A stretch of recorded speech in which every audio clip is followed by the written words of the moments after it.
네, 오늘은 삶의 변화를 위한 사사기 52번째 시간으로 사사기 11장 1절부터 11절 말씀을 가지고 사사있다 세 번째 이야기로 주님만 의지할 수밖에 없는 은혜, 주님만 의지할 수밖에 없는 은혜라는 제목으로 말씀을 나누도록 하겠습니다. 저번 시간에, 지난 시간에 하나님께서 화가 나셨습니다. 당연히 이스라엘 백성들은 자신들이 회개하면 하나님이 자신들을 또 용서하고 용납할 줄 알았는데 하나님께서 용서하지 않겠다라고 하십니다. 도움을 너희들이 섬기는 우상들에게 가서 도움을 청하라고 이야기를 하신 겁니다. 그랬더니 이스라엘 백성들이 정신을 차렸습니다. 자신들의 우상을 버리고 바른 회개를 합니다. 그 모습을 보고 하나님께서 근심을 하십니다.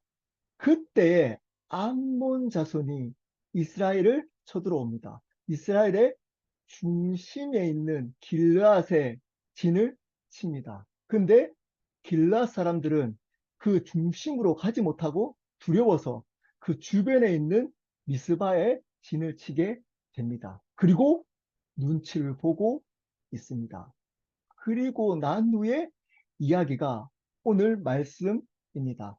1절, 11장 1절부터 한번 읽어보도록 하겠습니다. 제가 읽겠습니다. 길앗 사람 입다는 큰 용사였으니 기생이 길앗에게서 낳은 아들이었고, 자, 드디어 이제 사사 입다가 등장합니다.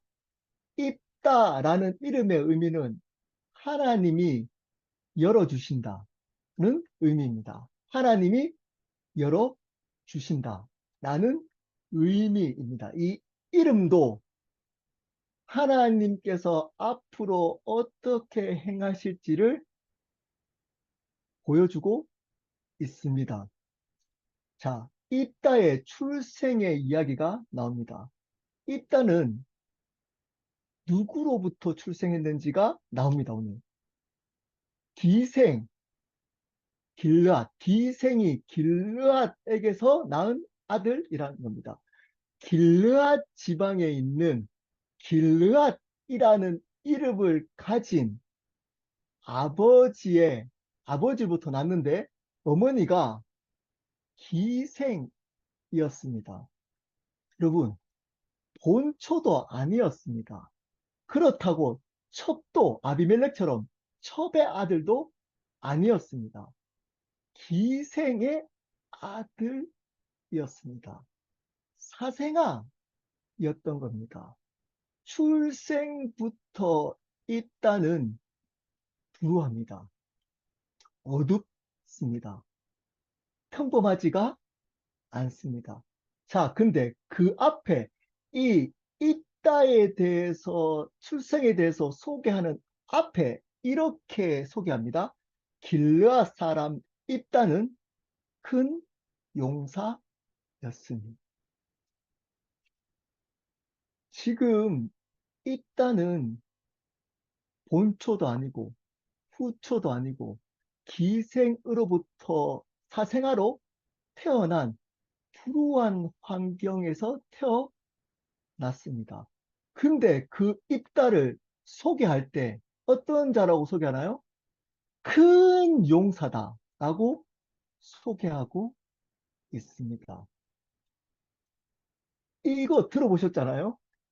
기드온을 하나님께서 불러주실 때 동일하게 기드온을 보고 큰 용사다라고 불러주고 있지 않았습니까? 똑같이 이렇게 입다에게도 하나님께서 큰 용사라고 불러주고 있습니다. 여러분, 큰 용사는 입다를 바라보는 하나님의 생각, 하나님의 관점입니다. 자, 뒤에 기생이 길앗에게서 낳은 아들, 이 출생의 이야기는 세상이 바라보고 있는 입다의 관점, 세상의 관점, 입다를 바라보는 세상의 관점입니다. 여러분, 어느 것이 더 중요할까요? 여러분, 어떤 관점이 더 중요할까요? 입다, 하나님은 입다를 보고 큰 용사다 라고 생각합니다. 근데 세상은 입다를 바라볼 때 어떤 사람이라고요? 네, 기생으로부터 난 사생아로 태어난 불우한 자라고 생각합니다. 여러분, 하나님의 생각이, 하나님이 우리를 생각하는 그 생각이 더 중요합니다.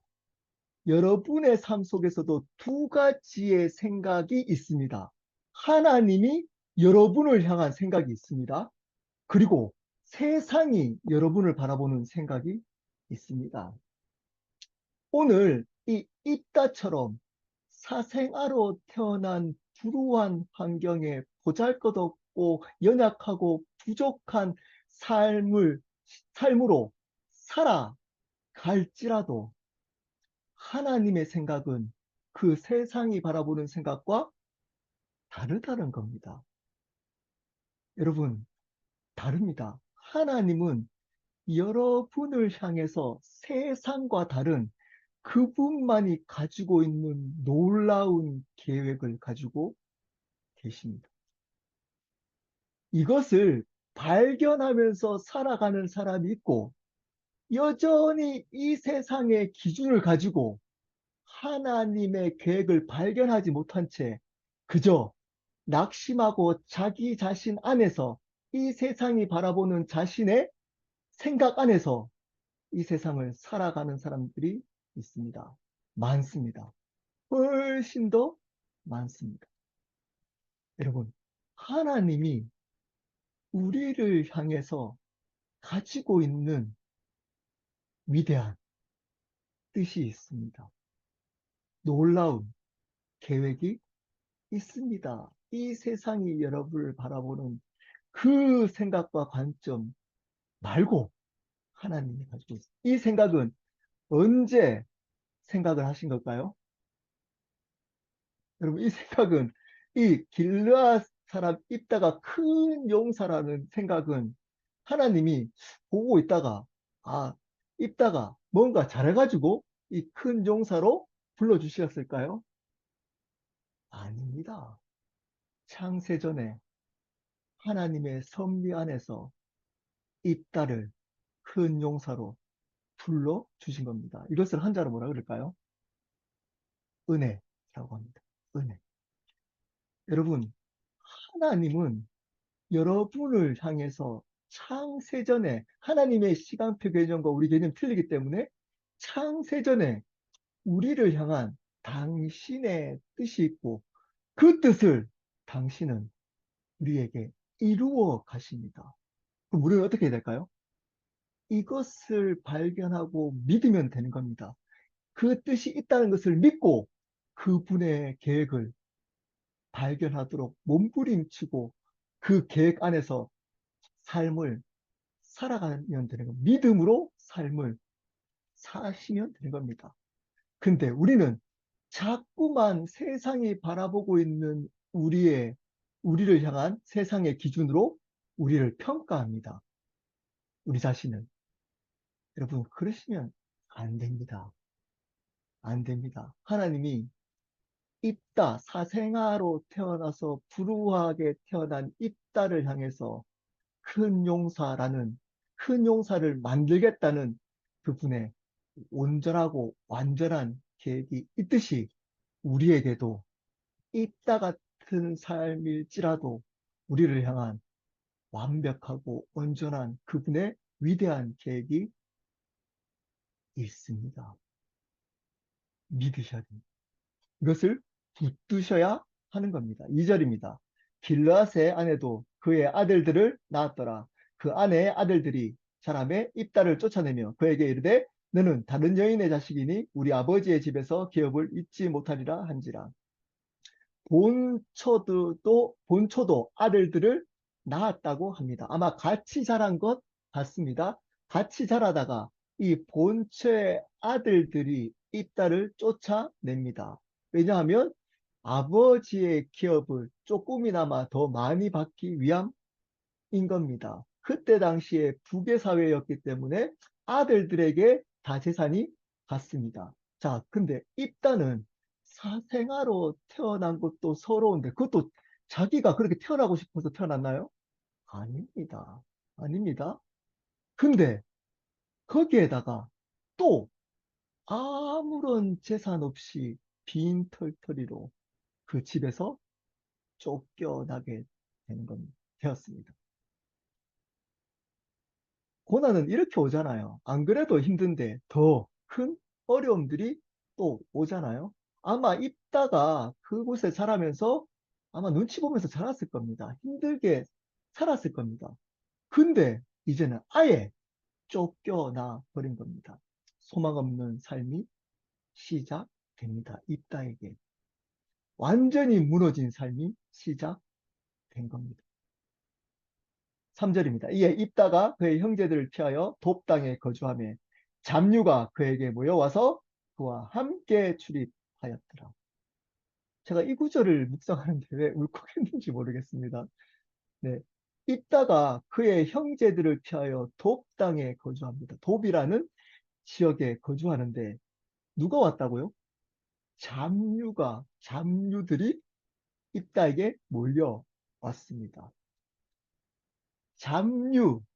잡류라는 의미를 꽤 많은 목사님들과 학자들이 이것을 불량배, 깡패라고 해석합니다. 이 해석은 사실은 좋지 않습니다. 너무 크게 의역한 겁니다.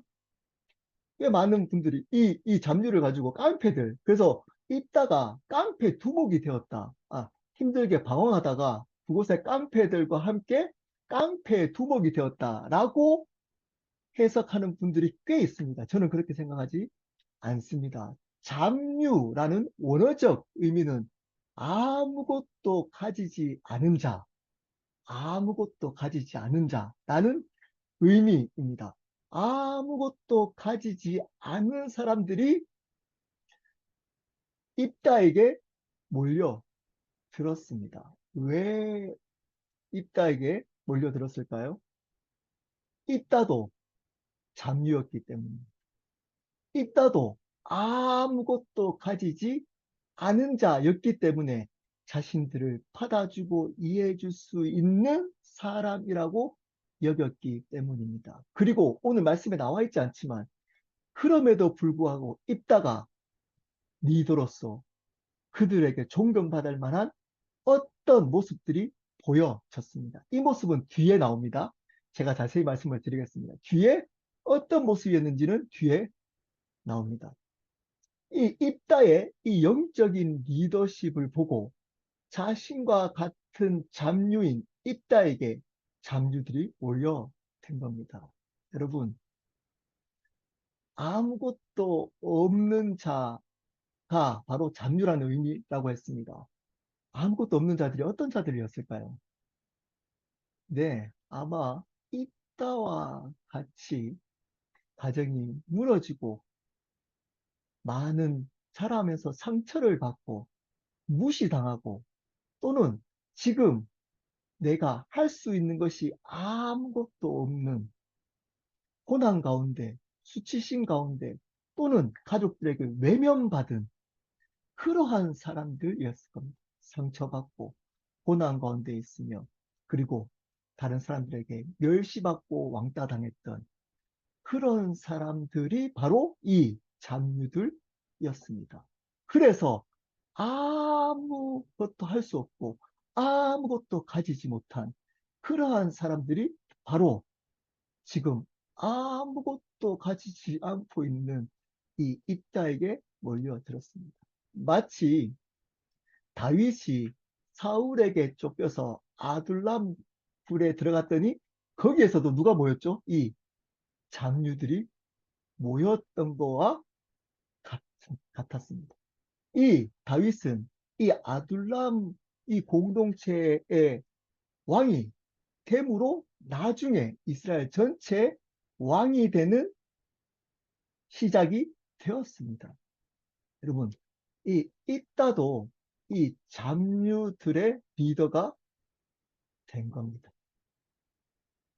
여러분, 제가 이 공동체, 이 돕 공동체, 잡류들이 모여있는, 입다와 잡류들이 몰려있는 이 돕 공동체를 생각하면서 왜 켈러 공동체가 생각나는지 모르겠습니다.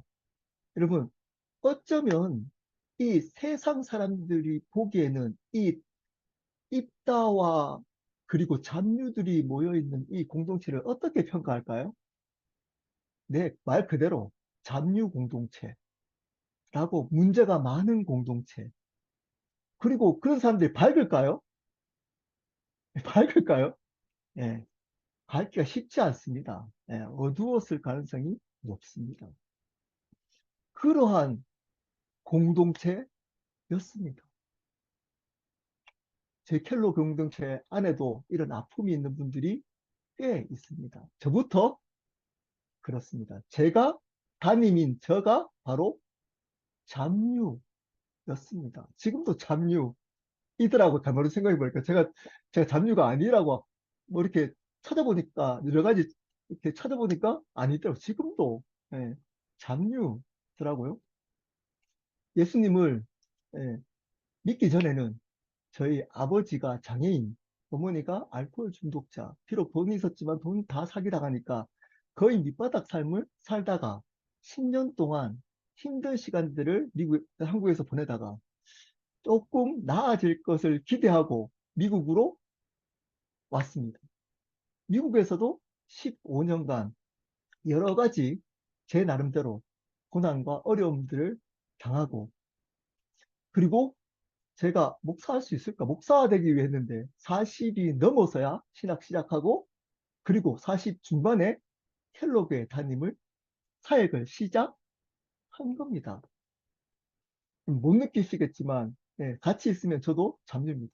예수님을 믿어서 목사가 되었더니 목사의 세계에서도 사실은 제가 잡류더라고요. 예, 믿는 가정에 소위 말하는 부모님이 장로님이거나 목사님이거나 하면 어느 정도 이제 공부를 하면 그분들을 통해서 이제 자리가, 기회가 주어지는데 저는 전혀 기회가 주어지지 않았습니다. 그래서 한 번 왔던 기회를 목숨 걸고 사역을 했습니다. 정말. 왜냐하면 기회가 저에게 잘 주어지지 않는 잡류였기 때문입니다. 그래서 오게 된 게 바로 켈로 공동체였습니다.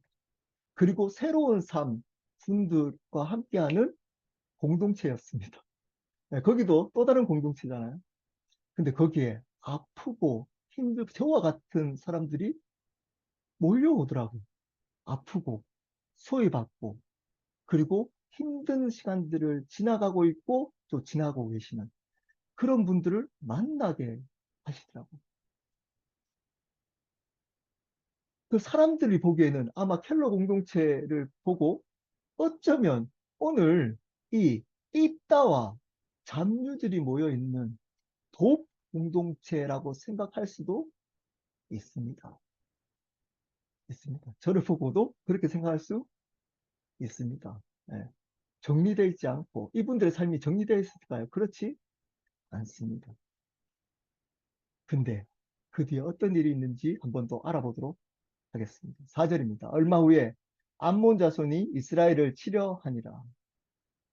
그 공동체가 생기고 난 얼마 후에 드디어 암몬 자손이 이스라엘을 치러 옵니다. 5절입니다. 암몬 자손이 이스라엘을 치러 할 때 길라 장로들이 입다를 데려오려고 돕 땅에 가서 입다의 6절 입다에게 이르되 우리가 암몬 자손과 싸우려 하니 당신이 와서 우리의 장관이 되라 하니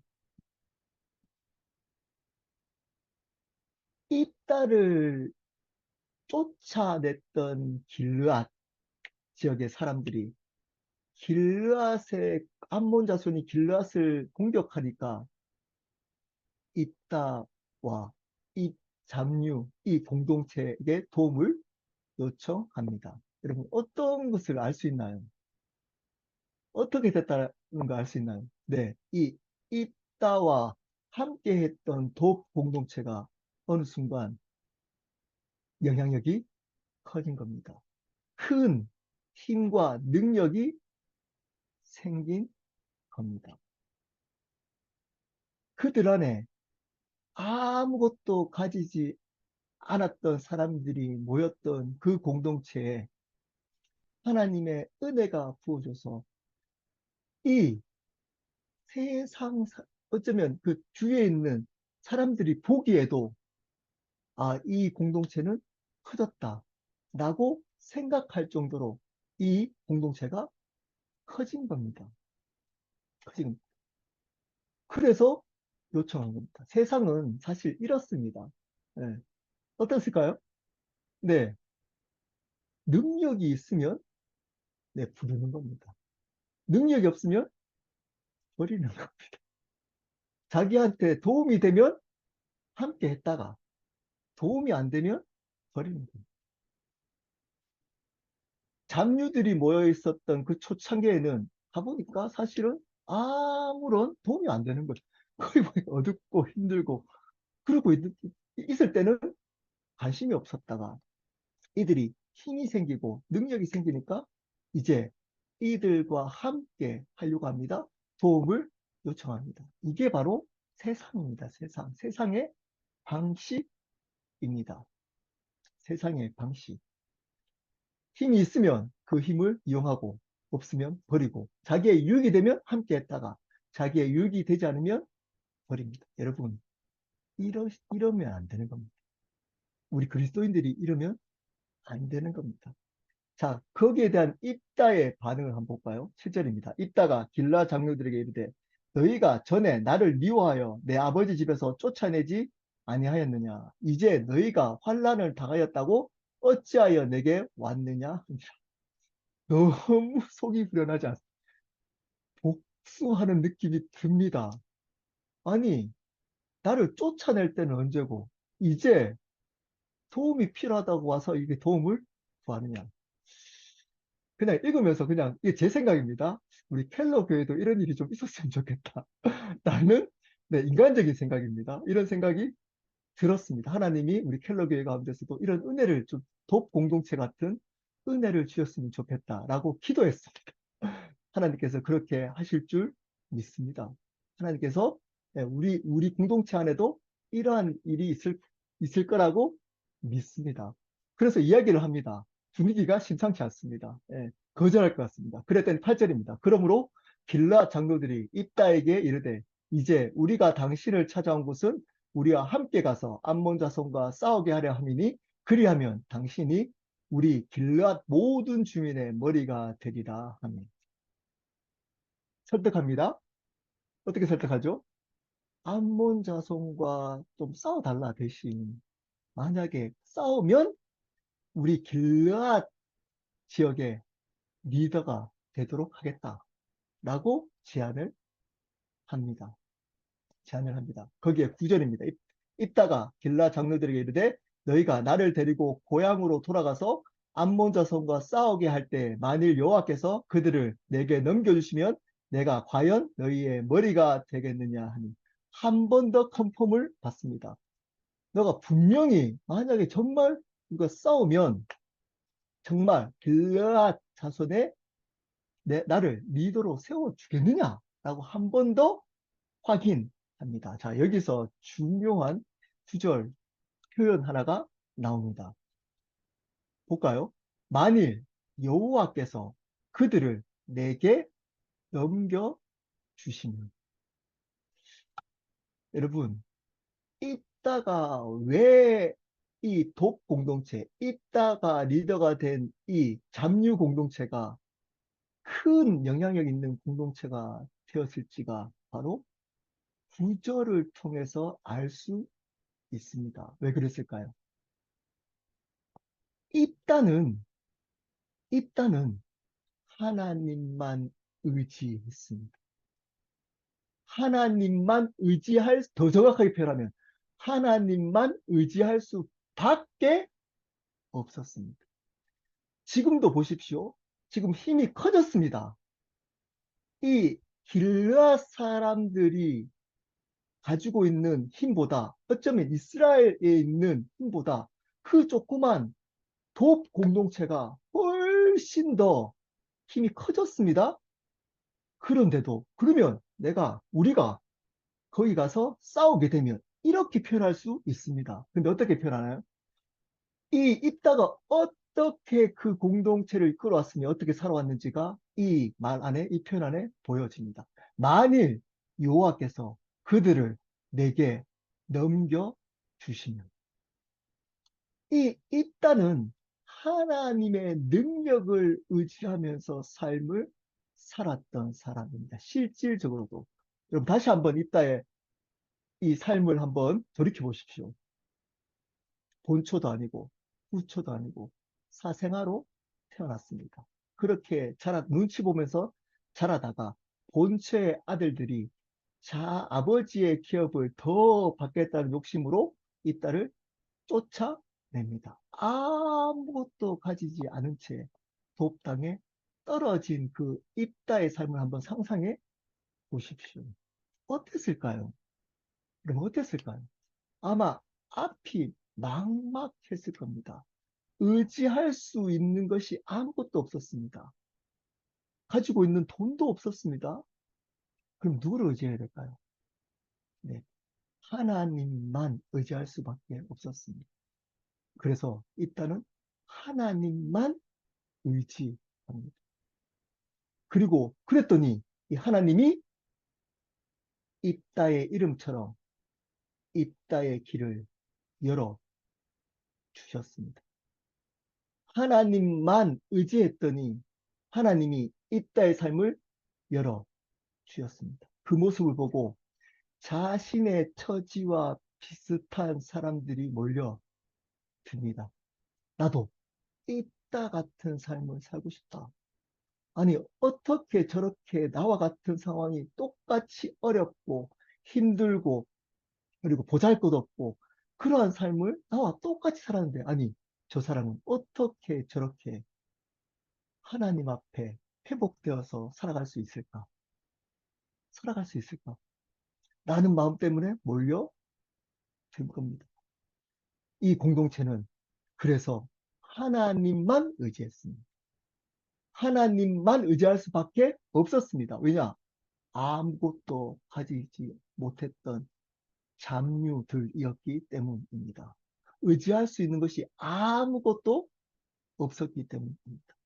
그래서 하나님만 의지할 수밖에 없었습니다. 그랬더니 이 공동체 문도 열어 주셨습니다. 그래서 영향력이 커진 겁니다. 그래서 일단은 알았습니다. 아, 나의 능력이 아니다. 우리가 아무것도 가지지 않았던 우리의 능력이 아니다. 이것은 하나님의 능력이다. 하나님이 허락해야지만 우리가 이 삶을 살아갈 수 있다는 것을 그는 그의 삶을 통해 경험했던 겁니다. 그래서 이 암몬 자손과의 전쟁도 그들의 능력이 아니고 하나님의 능력으로 싸워야 된다는 것을 알았습니다. 내가 이 공동체가 암몬 자손보다 힘이 있더라도 하나님이 허락해야 이길 수 있고, 반대로 비록 암몬 자손보다 힘이 적더라도 하나님이 허락하시면 이길 수 있다. 있다. 이 고백인 겁니다. 이 고백. 우리의 능력이 아니고 지금 이 사람들은 우리의 능력을 보고 요청했지만 아니다. 하나님이 허락하시면 되는 거다. 하나님이 허락하셔야 된다. 우리가 암몬 자손보다 힘이 적더라도 하나님이 허락하시면 이길 수 있다. 또는 우리가 힘이 있더라도 하나님이 허락하셔야만 이길 수 있다. 여러분, 이것이 은혜입니다. 이것이 은혜. 하나님만 의지할 수밖에 없는 그 삶이 은혜인 겁니다. 그래야 하나님이 그 전쟁에 승리케 하는 역사를 경험할 수 있기 때문입니다. 그러므로 그렇게 만들었던 그 고난과 아픔이 축복인 겁니다. 하나님만 의지할 수밖에 없도록 만든 세상 사람들이 손가락질했던 무시했던 그 아픔과 연약함과 부족함과 연약함은 축복인 겁니다. 축복. 10절입니다. 길라 장로들이 입다에게 이르되 여호와는 우리 사이의 증인이시니 당신의 말대로 우리가 그렇게 말이다 합니다. 어쩔 수 없잖아요. 예. 자존심 좀 상했을 겁니다. 속으로. 속으로 지적당했잖아요. 근데 어떡하요? 의지할 수밖에 없는 겁니다. 이, 이, 입다를 의지할 수밖에 없는. 더 정확하게 얘기하면 입다가 의지하는 그 하나님을 의지할 수밖에 없게 된 겁니다. 우리도 그랬으면 좋겠습니다. 하나님이 선명하게 보여주면, 하나님의 역사가 선명하게 보여주면 그 역사를 보고 사람들이 요청을 할 겁니다. 하나님의 역사를 보고. 11절입니다. 이에 입다가 길라 장로들과 함께 하니 백성이 그를 자기들의 머리와 장관을 삼은지라 입다가 미스바에서 자기의 말을 다 여호와 앞에 아뢰니라. 너무 감동적이지 않나요? 입다가 미스바에서 자기의 말을 다 여호와 앞에 아뢰니라. 이 구절은 어떤 해석은 앞에서 길르앗 장로들이 컨펌해줬던 우두머리 삼아주겠다는 것을 하나님 앞에 한 번 더 확인하는 일이다 라고 해석하기도 합니다. 그것도 맞습니다. 그 해석도 틀린 거 아닙니다. 근데 이 입다가 어떤 삶을 살았는지를 또 보여주고 있습니다. 이때는 어떤 삶을 살았을까요? 하나님 앞에 삶을 살았습니다. 하나님 앞에 어떤 문제들을 가지고 가는 삶, 다른 말로 기도하는 삶. 하나님 앞에 가지고 가는 그것이 가장 확실하다는 것을 믿고 삶을 살았습니다. 자신의 능력이 아니라 하나님께 자신에 있는 모든 문제들을 가지고 가는 것이 가장 큰 능력이다. 라는 것을 믿고 삶을 살아왔던 삶이었습니다. 그래서 이미 두 번 확인해 줬던 그 확인을 하나님 앞에 다시금 기도합니다. 하나님, 이런 일이 있었어요. 하나님, 이런 일이 있었어요. 하나님, 왕을 삼아준대요. 하나님, 어떡할까요? 하나님, 도와주십시오. 여러분, 능력을 가지면 이게 쉽지 않습니다. 이미 자신들이 가지고 있는 능력이 있으면 이런 것들 이미 많이 해본 어쩌면 이 입단은 충분히 이길 수 있는 자신감이 있을 수도 있고 그렇기 때문에 요청해 왔잖아요. 그렇기 때문에 오케이 한 거잖아요. 근데 그럼에도 불구하고 그것을 주인 되시는 하나님 앞에 고백하고 기도합니다. 하나님 앞에 삶을 삽니다. 그것이 가장 확실하다. 그것이 가장 큰 능력이다. 라는 것을 믿고 살아온 겁니다. 사랑하는 켈러 성도 여러분, 여러분 자신뿐만 아니라 우리 켈러 교회 공동체에 두 가지의 생각이 있습니다. 첫 번째, 세상이 우리 켈러 교회를 보고 가지는 생각입니다. 어쩌면 아니 이렇게 왜 어둡냐? 아픈 사람들이 많냐? 이렇게 문제 있는 사람들이 많냐? 이렇게 생각할 수 있습니다. 저를 보고도 제 삶을 나눴더니 그렇게 얘기하는 분도 있더라고요. 그렇게 생각할 수 있습니다. 자, 두 번째 생각이 있습니다. 하나님이 우리 켈러 교회를 보고 가지고 있는 생각이 있습니다. 뭘까요? 여러분, 그게 뭘까요? 저는 어느 정도 알 것 같습니다. 저는 어느 정도 알 것 같습니다. 뭘까요? 복음을 바르게 가르치고 전해서 다음 세대를 살리는 교회. 복음을 바르게 가르치고 전해서 다음 세대 열방을, 미국을, 영혼을 살리는 교회. 이게 하나님의 뜻이라고 저는 생각합니다. 어느 게 더 중요할까요? 어느 게 더 중요할까요? 네, 세상에 있는 기준은 아무것도 중요하지 않습니다. 마치 입다처럼 여러분, 하나님의 강한 용사임에도 불구하고 사생아로 태어났다니까요. 쫓겨났다니까요. 잡류들과 함께 했다니까요. 큰 용사인데도 불구하고.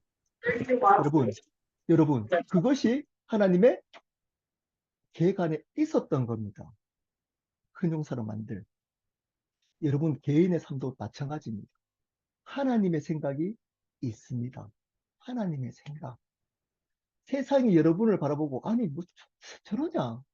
부족하지? 문제가 많지? 이 삶은 왜 계속 문제만 있지? 라고 생각하는 세상이 여러분을 생각하는 생각이 있습니다. 여러분, 그 생각에 낙심하거나 쫄지 마십시오. 하나님이 여러분을 향한 생각이 있습니다. 그 생각, 그 계획, 그 위대한 계획, 창세전에 우리를 향한 그 계획을 발견하고 붙들면 되는 겁니다. 붙들면 되는 겁니다. 그러면 오늘 이따와 같이 사람들을 살리고 회복시키는 그 일로 쓰임받는 인생이 될 줄 믿습니다. 저희 켈로 공동체가 그러한 복음으로, 말씀으로 다른 사람들을 회복시키고 살리는 그러한 공동체가 될 것을 믿습니다. 우리 함께 기도하도록